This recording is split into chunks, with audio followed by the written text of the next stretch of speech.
Hello students, again welcome to ambition classes. So again फिर से लेकर आ गए एक नई वीडियो जिसमें आज बात करेंगे फिर से सेक्शन ए क्लास 10 20 एमसीक्यूज को लेकर। So this is the video number 5। और स्टूडेंट्स इसके बाद हम स्टार्ट करेंगे section B and C of the sample paper 2022 and 23। Okay students, तो इसी तरीके से मैं 5 वीडियो जैसे मैंने बना दी है एमसीक्यूज के ऊपर, इसी तरीके से 5 वीडियोस हम बनाएंगे सेक्शन बी और सी के ऊपर, और साथ ही साथ सेक्शन डी और ई। ओके स्टूडेंट्स, सो चलिए स्टार्ट करते हैं। Let's get started students. So student start करते हैं। The question number 1 is if cot theta is equal to 1 upon under root 3 then the value of sec square theta plus cosec square theta. तो देखिए किस तरीके से इसका solution हम लोग कर सकते हैं। सबसे पहले जो sec स्क्वायर थीटा होगा हम उसको आइडेंटिटीज की हेल्प से ब्रेक कर लेंगे, सिमिलरली cosec स्क्वायर थीटा को भी। तो sec स्क्वायर थीटा को मैं क्या लिख सकता हूँ, 1 plus tan square theta, we know very well. And जो cosec स्क्वायर थीटा है उसको क्या लिख सकते हैं, 1 प्लस cot स्क्वायर थीटा। तो अब यहाँ से जो हमारे पास 1 प्लस 1 है वो तो हो जाएगा 2, और जो टेन स्क्वायर थीटा है हम उसको क्या लिख सकते हैं, 1 upon cot square theta. Okay, and plus cot square theta की वैल्यू ऑलरेडी हमारे पास है, तो कॉट कॉट थीटा कितना है हमारे पास, 1 अपॉन रूट 3, तो इसको लिख सकते हैं डायरेक्टली 1 अपॉन रूट 3 का स्क्वायर। और यहाँ पे हम क्या करेंगे, 2 प्लस 1 अपॉन कॉट थीटा की वैल्यू यहाँ पे रख देंगे विच इज 1 अपॉन रूट 3 का स्क्वायर प्लस 1/3 हो जाएगा ये। तो यहाँ से क्या करें, 2 प्लस ये 1/√3 ऊपर चला जाएगा तो 3 हो जाएगा, प्लस 1/3। तो कितना हो गया, 3 plus 2 5 plus 1/3 that will be 3 5 15 plus 1/3, तो it will be 16/3। Okay students, तो 16/3 को हम क्या कह सकते हैं, 3 5 15, so that will be 5 whole 1/3, 5 whole 1/3। So the option number D is correct. Okay students, so now move on to the next question. So the second question is sin 2a is equals to 2 sin a is true when a is equals to, तो हमें a की किस value के लिए condition true रहेगी वो बताना है। तो देखिए डायरेक्टली इसका जो आंसर है वो हम इसके ऑप्शन से भी टिक कर सकते हैं। तो सबसे पहले देखते हैं जो 0 डिग्री है, अगर मैं इसमें 0 डिग्री रखता हूँ तो लेफ्ट साइड में अगर आप 0 डिग्री रखते हैं तो साइन 2 इंटू 0 कितना हो जाएगा, साइन 0, यानी कि कितना हो गया 0। और इसी तरीके जो राइट हैंड साइड है वो क्या है, 2 sine a is equal to यानी कि 2 साइन 0, तो यहाँ से कितना हो जाएगा, साइन 0 0 हो जाएगा। तो लेफ्ट हैंड साइड और राइट हैंड साइड इक्वल आ जाएगा, तो इसी के लिए ये सेटिस्फाई कर जाएगा। आप चाहें तो और ऑप्शंस के लिए भी चेक कर सकते हैं, जैसे अगर मेरे पास है सेकंड वाला ऑप्शन है साइन 30, तो साइन 2a, 2 मतलब 30 दे रखा है, तो यानी कि साइन 60 कितना हो गया, ये बनेगा sine 60 that will be √3/2। Okay, और जो राइट हैंड साइड है वो क्या है, 2 साइन ए, तो 2 साइन 30, तो 2 साइन 30 कितना हो गया, 1/2, तो यानी कि 2 इंटू 1/2। तो यहाँ से आप देख सकते हैं क्या है, ये 1 आ गया और ये √3/2, तो ये इक्वल नहीं है। तो इसका मतलब क्या है, ऑप्शन नंबर ए ही करेक्ट होगा। Okay students, so now move on to the next question. The next question is if triangle ABC similar to triangle PQR, दोनों ट्राइंगल एक दूसरे के सिमिलर दे रखे हैं पहले से ही, then Y plus Z equal. तो हमसे पूछ रहा है कि जो वाई प्लस जेड है वो किसके इक्वल होगा। तो because both the triangle are similar to each other, so that's why we can say that अगर हमारी दो ट्राइंगल सिमिलर होते हैं तो उस केस में कॉरस्पॉन्डिंग साइड्स क्या होती हैं, प्रोपोर्शन होती हैं। तो हम ये कह सकते हैं because triangle A B C similar is triangle P Q R, तो इस केस में हम क्या कह सकते हैं, A B upon P Q is equal to A C upon P R is equal to B C upon Q R. Okay, तो A B कितनी है मेरे पास, z, पी क्यू कितनी है 3, ए सी कितनी है मेरे पास 4/√3, और पी आर कितनी है मेरे पास y। सिमिलरली बी सी कितनी है मेरे पास 8, और क्यू आर कितनी है मेरे पास 6। तो आप देख सकते हैं because we have to be find out the value of y and z, तो first of all we have to be take z/3 is equal to 8/6। तो z/3 को हमने 8/6 के साथ ले लिया, तो कितना आ जाएगा, 3 2 जा 6, 2 4 जा 8। तो यहाँ से देख सकते हैं z की वैल्यू तो आ गई 4, ठीक है। अब उसके बाद हमें निकालनी है यहाँ पर y की value, so we will take this to this, so यानी कि 4/3 upon y is equal to 8/6। So 2 4 जा 8, 2 3 जा 6, 4 से 4 कैंसिल आउट हो जाएगा, तो y कितना आ जाएगा, y is equal to 3/3।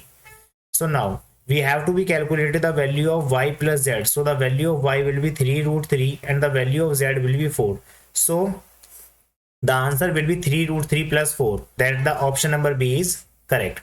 Okay students, so now move on to the next question. The question number 4 is if a and b are two co-prime number then a cube and b cube are, देखो question क्या कह रहा है, ए और B अगर दो को prime number है तो को प्राइम नंबर कौन से होते हैं, coprime number are the numbers जिनका एचसीएफ 1 होता है। ठीक है, तो यहाँ से ए और बी दोनों को प्राइम नंबर है, तो ए क्यूब और बी क्यूब के बारे में पूछ रहा है कि वो भी क्या होंगे। तो देख सकते हैं हम यहाँ पे सिमिलरली जो ए और बी है वो क्या है, को प्राइम है। तो जब हम ए क्यूब और बी क्यूब की बात करेंगे तो वो भी कैसे होंगे, ए क्यूब एंड बी क्यूब, तो ए क्यूब एंड बी क्यूब भी क्या होंगे, को प्राइम ही होंगे। तो इसका आंसर क्या आएगा, को prime, option number A. Okay students, so now move on to the next question. The question number 5 is a circle is inscribed in a square. The radius of inscribed circle is 3 centimeter. Then the length of the tangent. We have to be find out the length of the tangent. तो हमें tangent की length बतानी है। तो देखिए because जो radius है वो 3 सेंटीमीटर आप लोगों को दी हुई है, तो अगर इस रेडियस को मैं आगे की तरफ एक्सटेंड कर दूं यहाँ से यहाँ तक, तो दिस इज ऑल्सो 3 सेंटीमीटर। तो ये क्या बन गया, this is the diameter of the circle. तो डायमीटर जो हो गया यानी कि डी, डी कितना हो जाएगा मेरे पास 6 सेंटीमीटर। ओके, तो जो टेंजेंट है, अब टेंजेंट कितनी है यहाँ से यहाँ तक, आप देख सकते हैं कोई सी भी एक टेंजेंट ले सकते हैं। जैसे ये देखिए, ये एक टेंजेंट है, ए भी एक टेंजेंट है, सिमिलरली बी सी एक टेंजेंट हो गई यहाँ पे। Next D C is also tangent, and similarly AD, AD is also tangent. तो कोई सी भी एक टेंजेंट की लेंथ यहाँ से हम बता सकते हैं, because the tangent of the square is equal to the diameter of the circle, so that's why tangent is what 6 centimetre. तो आंसर क्या आएगा, option number C. Okay students, so now move on to the next question. So the question number 6 is the sum of the areas of two circles which touch each other externally is 153 pi. If the sum of their radii is 15, then the ratio of the larger to the smaller radius is. तो इसमें हमें ये बताना है कि जो एक तो आपको जो दे रखा है, दो सर्किल जो एक दूसरे को एक्सटर्नली टच कर रहे हैं, तो उनका जो एरिया है उस एरिया का जो सम है वो 153 पाई है, और उनकी जो रेडियाइज है यानी उनकी जो रेडियस है उनका सम 15 है। तो आपको रेशो निकालना है larger to the smaller radius. ठीक है, तो सबसे पहले मैं क्या करता हूँ, उसमें मैं एज्यूम कर लूंगा let the radius of the circles से R1 एंड R2। अब मैंने दो रेडियस को एज्यूम कर लिया, एक को ले लिया R1 और एक को ले लिया R2। So according to the question क्या कंडीशन है, उनके एरिया का सम। तो let suppose the area of first circle is pi R1 square plus pi R2 square, because it is given to you कि जो दोनों का एरिया है उनके एरिया का सम जो है वो क्या है 153 पाई है। तो यहाँ से हम क्या करेंगे, यहाँ से मैंने पाई को ले लिया common, so R1 square plus R2 square is equal to 153 pi. अब क्या करें, पाई से पाई कैंसिल आउट हो गया, तो हो क्या गया यहाँ से R1 square plus R2 square is equal to 153। एक इक्वेशन तो हो गई हमारी है। Now the next equation is the sum of their radii, उनकी रेडियस का सम। अब उनकी रेडियस क्या है, यानी कि एक तो है R1 और एक है R2, तो दोनों की रेडियस का सम कितना हो गया 15 हो गया। ये हमारे पास आ गई सेकंड इक्वेशन। तो हम क्या करते हैं, इक्वेशन सेकंड से R1 या R2 किसी की एक की वैल्यू निकाल लेते हैं। तो लेट सपोज मैंने क्या किया, यहाँ से R2 की वैल्यू निकाल ली, that will be 15 minus R1, और इस वैल्यू को उठा के मैंने यहाँ पे इक्वेशन नंबर 1 के अंदर रख दिया। तो देखें जरा क्या हो जाएगा, R1 square plus R2 is 15 minus R1 का square is equal to 153।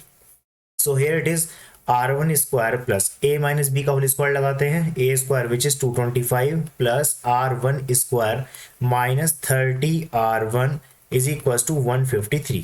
Okay students, so now it is R1 square plus R1 square, that will be 2R1 square minus 30 R1 plus 225 minus 153 is equal to 0।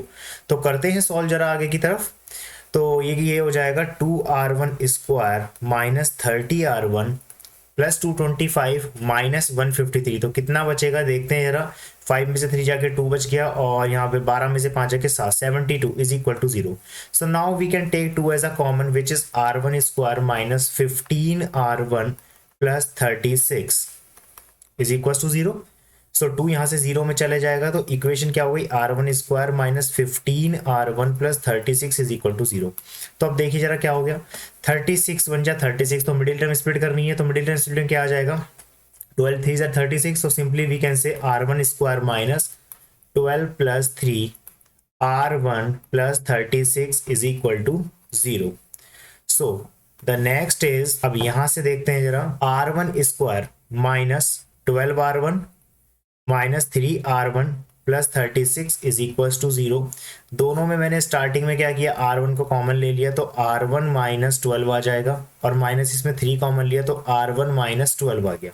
Okay, so R1 minus 12 and R1 minus 3 is equal to 0। So R1 की value क्या आ गई, R1 की value आ गई यहाँ से 12 और 3। तो सिमिलरली R1 की वैल्यू को मैं क्या करता हूँ, R1 की वैल्यू को इक्वेशन नंबर 2 में रख देता हूँ। यहाँ पे इसको पुट ऑन करेंगे तो यहाँ से R2 आ जाएगा। तो R2 कितना आ जाएगा, जब मैं 15 माइनस 12 करता हूँ तो R2 मेरे को 3 मिलेगा, और वहीं जब मैं 15 माइनस 3 करता हूँ तो मुझे 12 मिलेगा।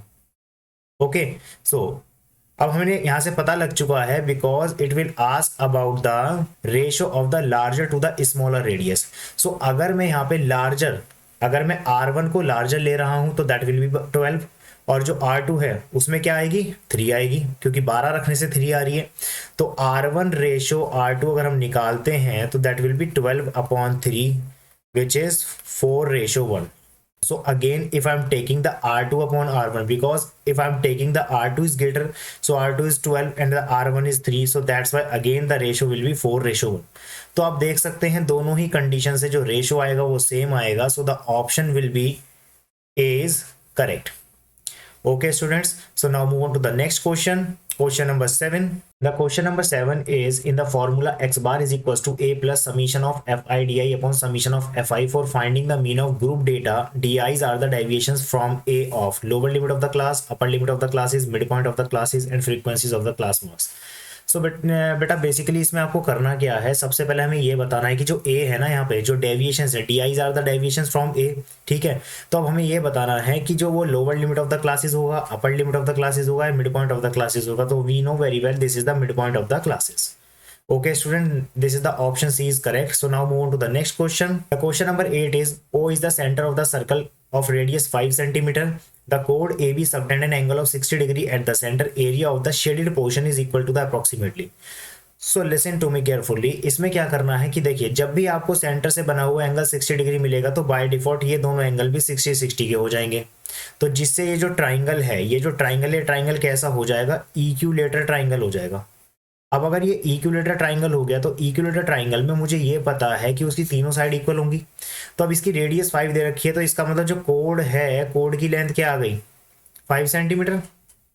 Okay, so now we will easily find out the area of shaded portion. तो कैसे निकालेंगे, तो देखो एरिया ऑफ शेडेड पोर्शन निकालने के लिए क्या करें, सबसे पहले हमें क्या करना होगा, जो सर्कल का एरिया है पाई आर स्क्वायर, सर्कल के एरिया में से हमें equilateral triangle 3/4 into side square को माइनस कर देना है, ठीक है। सो पाई की value we can take as 22/7, और आर क्या दे रखी है हमारे पास, 5 है। So 5 into 5 minus √3/4 into side कितनी है मेरे पास, 5 है, 5 का square. So simply we can take 5 square as a common, तो इसमें क्या बचेगा, 22/7 माइनस √3/4।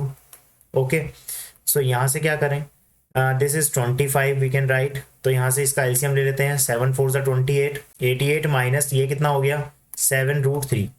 यहाँ से 25 इंटू अब 88 माइनस 7√3। 7√3 की वैल्यू अगर नहीं दे रखी है तो आप याद कर लीजिए 1.732 होती है अपॉन 28, ठीक है। सो 25/28, यहाँ से क्या बचेगा, 88 माइनस 7 की मल्टीप्लाई इसमें करेंगे तो कितना आएगा, तो 12.124 ये आ गया। अब यहाँ से क्या करें, इसको माइनस करें, सो 75.876। सो जब आप इसको सॉल्व करोगे तो क्या आएगा, 67.64 centimetre square. Okay students, so now we can check which option is correct, 67.74, option number D is correct. Okay students, so now move on to the next question।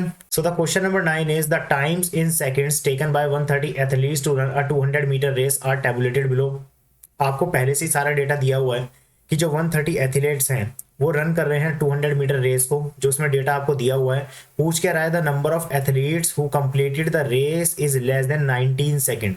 तो 19 सेकंड से लेस का हमें पता करना है। तो आप जानते हो कि जो हमारी क्लासेस होती हैं उसमें जैसे अगर मैं बात करूं 17 to 19, तो इसका मतलब क्या है, 17 is included but 19 is not included. Okay, so because it will ask about the less than 19, so we will take all the 3 classes and sum together.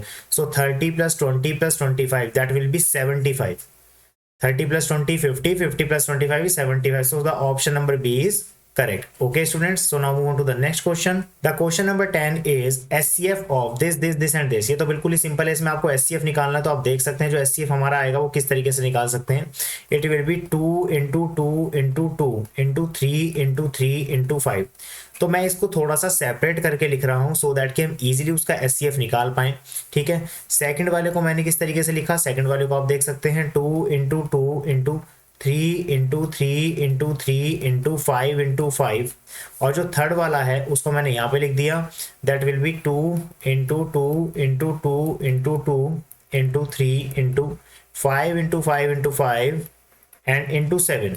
Okay, so now we can take the SCF. तो SCF में हमें common लेना होता है, highest common factor होता है. तो this is the first pair, this is the second pair and this is what, this is the third pair. हमें 3 इसके अंदर मिल रहा है. ठीक है, एक 3 इसके अंदर और नहीं है हमारे पास, 5 हमें देखने के लिए मिल रहा है यहाँ पे. ठीक है, अब 5 और किसी में तो नहीं आ रहा है और 7 भी नहीं है. So now it will be the SCF of, तो आप देख सकते हैं दैट विल बी 2. इस वाले पेयर में से एक 2 आ गया. नाउ इस वाले पेयर में से एक 2 आ जाएगा, इस पेयर में से एक 3 आ जाएगा और इस पेयर में से एक 5 आ जाएगा. सो that will B 2 to the 4, 3 is 12, 5 is 60. So the option number C is correct. Okay students, so now move on to the next question. Question number 11 is the equation of the perpendicular bisector of line segment joining the point this and this. So the question is saying about equation बतानी है perpendicular bisector की of line segment, जो एक line segment को join कर रहा है. तो सबसे पहले आप देखिए कि आपको क्या दे रखा है. आपको यहाँ दिया हुआ है एक लाइन सेगमेंट के कोऑर्डिनेट जो इन दोनों के हैं. ए के हैं हमारे पास 4,5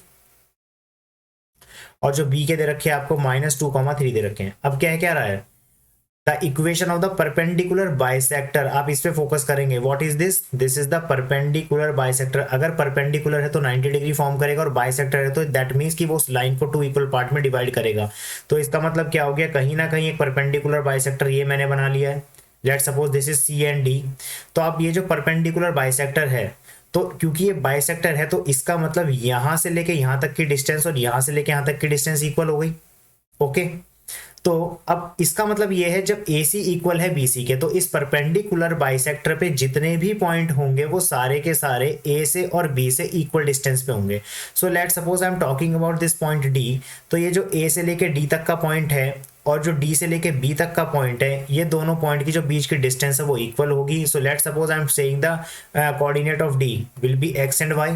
okay, so now what we do, इसमें हम क्या करें, दोनों की डिस्टेंस को इक्वल रख देंगे. तो नाउ यहाँ पे हमें क्या करना पड़ेगा, AD is equal to DB हम इसके अंदर रखेंगे और दोनों के अंदर डिस्टेंस फॉर्मूला अप्लाई करते हैं. सो AD के केस में क्या आएगा, AD under root x1 minus x2. So let's suppose this is x1, this is y1 and now this is x2 and this is y2. So I am applying x1 minus x2 to the square. तो x1 is what, 4 minus x का square plus next is 5 minus y का square is equals to again under root, again I am saying this is x1 and y1 because already xy को मैंने x2 y2 ले रखा है. So again x1 minus x2 that will be -2 minus x to the square and plus 3 minus y to the square. Okay, root से root cancel out हो जाएगा. So it will be 4 minus x square plus 5 minus y square is equals to, अब यहां से मैं क्या कर सकता हूं, यहां से मैंने इसके अंदर ही माइनस कॉमन ले लिया है. तो 2 plus x to the whole square and plus 3 minus y to the whole square. Okay, so a minus b to the whole square is what, a square. That will be 16 plus x equal to x square minus 2 4 ज़ा 8x plus 5 5 ज़ा 25 प्लस y square minus 10y is equal to, अब minus के एक number की power अगर एक even number है तो वो प्लस में हो जाएगा. तो a plus b to the whole square is a square plus b square plus 2ab यानी कि 4x प्लस 3 का square is 9 plus y square and minus 6y. Okay बेटा, सो यहाँ से अब क्या करें, देखो कुछ कैंसिल आउट हो जाएगा. एक्स स्क्वायर से एक्स स्क्वायर कैंसिल आउट हो गया. नाउ वाई स्क्वायर से वाई स्क्वायर कैंसिल आउट हो जाएगा. अब आप देख सकते हैं इधर लेफ्ट हैंड साइड पे 16 प्लस 25 कितना हो गया, 41 माइनस 8x माइनस 10y और राइट साइड पे क्या हो गया, 4 प्लस 9, 9 एंड 4 13 और 4x plus 4x minus 6y. सो क्या करें, सबको एक तरफ कर लेते हैं. That will be minus 8x minus 10y minus 4x plus 6y is equal to 13 minus 41। So ये कितना हो जाएगा, minus 8x minus 4x is minus 12x minus 10y and plus 6y is what, minus 4y is equal to 13 minus 41, that will be minus 28। So here it is, we can see I am taking the minus as a common and minus 4 को मैं common ले रहा हूँ यहाँ पे। 4 3 ज़ा 12x plus y is equal to minus 28, minus से minus cancel out and 4 7 ज़ा 28। सो सिंपली वी कैन से 3x plus y is equals to 7. This is the required equation. So 3x plus y is equals to 7. Here it is. The option number D is correct. Okay, students. So now move on to the next question. The question number 12 is the 21st term of the AP whose first two term are this and this. तो देखिए simple है, question ने क्या बोला है कि आपको first to term दे रखे हैं, यानी कि A1 आपको दिया हुआ है, that will be the first term and the A2 which is the second term which is 4 it given to you. तो पूछ क्या रहा है, 21st टर्म आपसे पूछ रहा है, तो हम an का फॉर्मूला लगा लेते हैं। तो an इज इक्वल टू क्या होता है, a plus n minus 1 into D. अब क्योंकि n की वैल्यू हमें क्या रखनी है, 21 रखनी है, because it will ask about the 21st term. तो simply a21 is equal to a यानी कि माइनस 3 आपको दिया हुआ है, और यहाँ पे क्या है n यानी कि 21 माइनस 1। अब d हम कैसे निकालें, d निकालने के लिए हम क्या करेंगे, d इज इक्वल टू क्या होता है, second term minus first term, यानी a2 माइनस a1 दोनों टर्म आपको दे रखी हैं। सो 4 minus minus 3 that will B हो जाएगा 4 प्लस 3 यानी कि 7 आ जाएगा। तो d को हमने यहाँ पे 7 रख दिया है। So it will be minus 3 plus 20 minus 1 20 into 7। सो ये हो जाएगा माइनस 3 प्लस 140। तो कितना हो गया, 140 माइनस 3 कितना हो जाएगा, 137 is the answer. Okay, students. So now option number B is correct. So now move on to the next question. So the question number 13 is, in the given figure, if DE is parallel to BC, AD is equals to 3 cm, BD is equals to 4 cm, BC is equals to 14 cm, then DE equal to।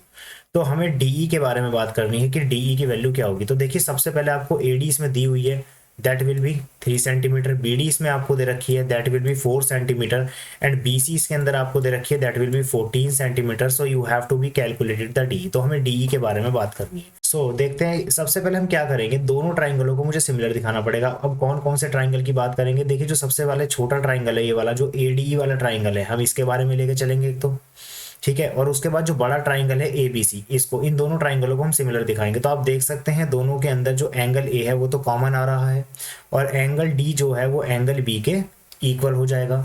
सो हम यहाँ से ये कह देंगे कि जो triangle A D E है वो ट्राइंगल ए बी सी के सिमिलर हो गया। अब जब दोनों ट्राइंगल सिमिलर हो जाते हैं तो हमने एक थ्योरम भी पढ़ी थी कि if two triangle are similar, ठीक है, तो उसके अंदर क्या होता है, दोनों ट्राइंगल की कॉरस्पॉन्डिंग साइड्स प्रोपोर्शन होती हैं। So that's why we can take A D upon A B is equals to D E upon B C, हम कह सकते हैं यहाँ से, ठीक है। तो ए डी और ए बी को मैं यहाँ से क्या लिख सकता हूँ, ब्रेक करके, that will be A D plus D B is equals to D E upon B C. So A D कितनी दे रखी है आपको, 3 अपॉन 3 प्लस डी बी कितनी है आपके पास, 4 है, और डी ई हमें कैलकुलेट करनी है। सो बी सी कितनी है मेरे पास, 14 है। तो आप देख सकते हैं यहाँ से कितना आ जाएगा, 3 upon 7 is equals to D E upon 14। Okay, 7 2 ज़ा 14, तो डी ई की वैल्यू यहाँ से कितनी आ गई, D E is equals to 6। So now the option number B is correct. Okay, students. So now move on to the next question. Question number 14 is the ratio in which the x-axis divide the line segment joining this. Suppose कीजिए कि कोई line यहाँ से जा रही है. Let's suppose the coordinate of A is 3,6 and the coordinate of B will be 12, -3. So the ratio in which the x-axis divide line segment, तो जब एक्स एक्सिस किसी भी लाइन को डिवाइड करेगा तो उसका मतलब उस पर वाई कोऑर्डिनेट तो कहीं ना कहीं क्या होगा, 0 होगा। भाई एक्स एक्सिस जब किसी भी लाइन को डिवाइड करेगा किसी पर्टिकुलर रेशो में, तो क्योंकि एक्स एक्सिस पे वाई कोऑर्डिनेट 0 होता है तो इसलिए हमने यहाँ पे 0 ले लिया है। तो सिंपली हम क्या करें, this is known as x1 y1, this is known as x2 y2, और because we have to be find out the ratio, let's suppose this is k and this is 1 and this is what, ये x हो गया और ये y हो गया इसका coordinate. तो हम क्या करें, सिंपल इसके अंदर हम लगाते हैं y से, y इज इक्वल्स टू क्या होता है, my2 plus ny1 upon m plus n। सो y की वैल्यू हमें ऑलरेडी 0 दे रखी है, तो m कितना है मेरे पास, ky2 that will be -3 plus n कितना है मेरे पास 1 है, और y1 कितना है मेरे पास 6 है, upon m plus n, m कितना है k प्लस 1। क्रॉस मल्टीप्लाई करेंगे तो ये 0 हो जाएगा, -3k + 6, so 3k is equal to क्या आ जाएगा, 6 आ जाएगा, 3 2 6, तो k की वैल्यू कितनी आ जाएगी, 2, that will B, I am saying 2:1. Okay students, so this is the option number A. Now move on to the next question. The question number 15 is the pair of equations this and this has a unique solution, exactly two solution, infinite many solution or no solution. तो हमें बतानी है condition. तो सबसे पहले equations देखते हैं. 2x - 3y + 4 is equal to 0. And the second equation is 2x + y - 6 is equal to 0. So first of all we will compare the first equation by a1x plus b1y plus c1 is equal to 0. So here it is, the value of a1 will be 2, the value of b1 will be -3, and the value of c1 will be 4. Similarly, I am compare second equation by a2x plus b2y plus c2 is equal to 0. So here it is, the value of a2 will be 2, the value of b2 will be 1, and the value of c2 will be -6. तो we have to be calculated a1 upon a2. कितना हो गया, सो 2/2 1 आ जाएगा. Similarly b1/b2 निकाल लेते हैं, तो b1/b2 कितना आ गया, -3/1, that will be -3. Now the next is c1/c2 हम लोग कैलकुलेट कर लेते हैं, दैट विल बी 4/6. तो कितना आ जाएगा, 2 2 4, 2 3 6. तो देखते हैं क्या आ गया, a1/a2 does not equal to b1/b2. तो आप देख सकते हैं जो a1/a2 है वो b1/b2 के इक्वल नहीं है, तो इसी से हम बता देंगे क्या, that is the unique solution. Option number A is correct. Okay students, so now move on to the next question. The question number 16 is if the sum of the zeros of the quadratic polynomial is equal to their product then the value of k. देखिए क्वेश्चन ने क्या कहा है, एक quadratic equation आपको दे रखी है kx² + 4x + 3k. अब क्या कह रहा है, लेट सपोज इसके जो रूट्स हैं, यानी कि इसको जो जीरोस हैं, मैंने उसको क्या कह दिया, अल्फा और बीटा कह दिया. So according to the question जो कंडीशन दिखाई दे रखी है, sum of the roots equal to their product that will be alpha beta के इक्वल होंगे. तो sum of the roots equation में क्या होंगे, -b/a, तो -4/k, and product of root क्या होंगे, c/a, 3k/k. सो k से k कट जाएगा. Now you can see k is equal to क्या आ जाएगा, -4/3. So the option number D is correct. Okay students, so now move on to the next question. The question number 17 is if radii of two concentric circles are 8 cm, 10 cm, the length of the chord touches the smaller circle is. This is the diagram in which two concentric circles जिनके radius क्या है, 8 cm है and 10 cm है. तो सबसे पहले आप देख सकते हैं, late suppose this is the centre of the circle. तो इसमें क्या है, जो बड़े वाला है उसकी रेडियस आपको क्या दे रखी है, उसने 10 cm, और जो छोटे वाला सर्कल है उसकी रेडियस क्या है, 8 सेंटीमीटर आप देख सकते हैं. तो it will ask about the length of the कोड. तो लेंथ ऑफ द कोड के बारे में पूछ रहा है, तो simply we know very well कि जो छोटे वाले सर्कल की रेडियस है वो टेंजेंट पे क्या करेगी, 90 डिग्री फॉर्म करेगी. ये थ्योरम भी है. तो यहाँ से क्या करें, इस ट्राइंगल में let suppose this is the A B of the कोड and this is the D point of contact. सो नाउ हम क्या करें, ट्राइंगल ओ डी ए में पाइथागोरस थ्योरम लगाएंगे, जिससे OA² is equal to OD² plus AD². सो OA कितना है मेरे पास, 10 है, तो 10 का square is equal to OD कितना है मेरे पास, 8 है, तो 8 का स्क्वायर हमने लिया, एंड प्लस AD हमें कैलकुलेट करना है. तो कितना हो गया, 10 का square is 100 is equal to 64 plus AD².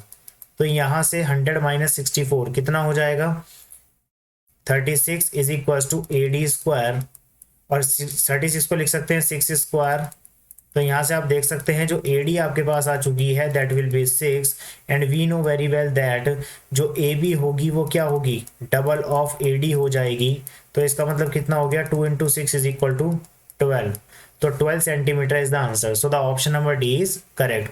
Okay बेटा, so now move on to the next question. So the question number 18 is what is the greatest possible speed at which a girl can walk 95 metre 171 metre in exact number of minute.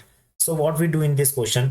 इस क्वेश्चन में बेटा हमें क्या करना है, इस क्वेश्चन में आप लोगों को SCA फाइंड आउट करना है. तो सबसे पहले आप देख सकते हैं 95 के फैक्टर क्या हो जाएंगे, 5 × 19, 19 5 = 95, and the 171 is 3 × 3, 3 3 = 9, and 9 19, 19 9 = 171. So simply we can say 19 is the common factor. So we can say that 19 meter per minute is the answer. So the option number B. Okay students, so now move on to the next question. Question number 19. So beta question number 19 is assertion reason क्या questions होंगे, ठीक है। 19 और 20 दोनों question मैं पहले भी discuss कर चुका हूँ, ठीक है। तो असर्शन पे चलते हैं। 3x minus 2 the whole square minus 9x square plus 10 is equal to the quadratic equation. क्या ये एक क्वाड्रेटिक इक्वेशन है? तो देखिए सबसे पहले तो ये देखते हैं कि क्या ये क्वाड्रेटिक इक्वेशन होगी। तो इसके लिए हम क्या करें, जो हमें असर्शन दिया हुआ है हमें उसको थोड़ा सा सॉल्व करके देखना पड़ेगा। 9x square plus 10 is equal to 0। So I apply the identity of a minus b to the whole square, that will be a square which is 9x square plus b square is 4 minus 2 to the 4th is 12x minus 9x square plus 10 is equal to 0. So now you can see 9x square से 9x square cut चुका है, तो जो मेरे पास value आ गई minus 12x plus 14 is equal to 0। तो ये क्या बन चुकी है, ये लीनियर पॉलिनोमियल में कन्वर्ट हो गई। So that's why we can say the assertion is false. तो असर्शन तो फॉल्स हो गया। रीजन क्या कह रहा है, x is equal to 0 and 4 are the root of the equation. क्या इसके 0 और 4 इसके रूट होंगे, तो निकाल लेते हैं। तो मैंने यहाँ से 3x को कॉमन ले लिया है, तो x minus 4 is equal to 0। So now 3x is equal to 0, तो यहाँ से x की वैल्यू क्या आ गई, x की वैल्यू 0 आ गई। और x minus 4 is equal to 0, तो यहाँ से x की वैल्यू क्या आ गई, 4 आ गई। तो इसका मतलब क्या हो गया, रीजन मेरे पास हो चुका है ट्रू। तो असर्शन फॉल्स है, रीजन ट्रू है। असर्शन फॉल्स है, रीजन ट्रू है। So now you can see the option number D is correct. Okay बेटा, so now move on to the next question. The question number 20 is assertion आपको दिया है the value of each of the trigonometric ratios of an angle do not vary with the length of the sides of the triangle if the angle remain the same. The value of each of the trigonometric ratio, जो भी trigonometric ratios हैं, either sine theta, cos theta, tan theta, sec theta, cosec theta और cot theta, 6 के 6 trigonometric ratios में वो ये कह रहा है of an angle do not very if the length of the sides of the triangle if the angle remain the same. तो वो ये कह रहा है कि इनकी जो वैल्यू है वो ट्राइंगल की जो लेंथ होती है उस पर डिपेंड नहीं करती है। अगर एंगल सेम रहे तो बिल्कुल सही बात है, ये कंडीशन ट्रू रहेगी, उस पर डिपेंड नहीं करती है। The reason is what, in right angle triangle ABC, angle भी आपको 90 डिग्री दिया हुआ है, तो हम एक राइट एंगल ट्राइंगल बना लेते हैं जिसमें ये एंगल बी क्या हो जाएगा, 90 डिग्री हो गया। तो ए बी सी मैंने इसको कह दिया। एंगल ए इसने आपको थीटा दे रखा है और आपसे पूछ क्या रहा है, sine theta is equal to B C upon A C less than 1। तो जो साइन थीटा की वैल्यू है इस ट्राइंगल में, हम जरा साइन थीटा कैलकुलेट कर लेते हैं। साइन थीटा क्या हो जाएगा, परपेंडिकुलर अपॉन हाइपोटेनियस। तो परपेंडिकुलर एंगल के सामने वाली साइड परपेंडिकुलर होगी, that will be B C upon A C, ठीक है। तो जो बी सी अपॉन ए सी की वैल्यू होगी वो क्या है, लेस देन 1 है, ठीक है। और जो कॉस थीटा है इसमें क्या दे रखा है, कॉस थीटा इसने बताया है A B upon A C is less than 1 as hypotenuse is the longest side. तो अब आप देख सकते हैं जो कॉस थीटा होगी, कॉस थीटा क्या होता है, बेस अपॉन हाइपोटेनियस। तो इस थीटा के लिए बेस हो जाएगा ए बी और हाइपोटेनियस अपॉन ए सी है, तो ये कंडीशन बिल्कुल ठीक है। तो ऑब्वियस सी बात है कि जो साइन की वैल्यू होगी, जो कॉस की वैल्यू होगी, वो दोनों की दोनों 1 से छोटी होंगी। तो इसका मतलब क्या हो गया, रीजन भी ट्रू हो जाएगा। बिकॉज जब आप नेक्स्ट स्टैंडर्ड क्लास 11th में आ जाएंगे तो वहां पे आप पढ़ेंगे जो साइन की वैल्यू होती है वो -1 से लेके 1 तक टेंड करती है। तो मैक्सिमम वैल्यू 1 हो सकती है, 1 से ज्यादा वैल्यू साइन और कॉस में नहीं होती है। तो इसका मतलब क्या है, दोनों ही कंडीशन ट्रू है। तो हम यहाँ पे ये कह सकते हैं कि assertion is true and reason is true. तो दोनों मेरे पास ट्रू है। तो देखते हैं कौन सा ऑप्शन यहाँ पे आएगा। So the option number B, both assertion and reason are true and reason are is not the correct explanation of assertion है। तो यहाँ पे रीजन जो है वो कोई भी करेक्ट एक्सप्लेनेशन नहीं है असर्शन का। तो आप देख सकते हैं क्योंकि रीजन में और असर्शन में कोई यहाँ पे डिफरेंट मतलब कुछ भी सिमिलरिटी नहीं आ रही है। So the option number B is correct. Okay students, so this is about the set number 5 MCQs। This is the last video of MCQs। अब से जो मैं वीडियो अपलोड करूंगा that will be on the section B and section C. So बने रहिए हमारे साथ और बने रहिए हमारे चैनल के साथ। तो अभी तक अगर आपने चैनल को सब्सक्राइब नहीं किया है तो बेटा चैनल को सब्सक्राइब करें, वीडियोस को अपने फ्रेंड्स के साथ शेयर करें। और इतनी मेहनत मैं आप लोगों के लिए कर रहा हूँ तो एक लाइक तो बनता ही है। ओके स्टूडेंट्स, सो मिलते हैं जल्दी नेक्स्ट वीडियो में। Bye bye everyone, have a nice day.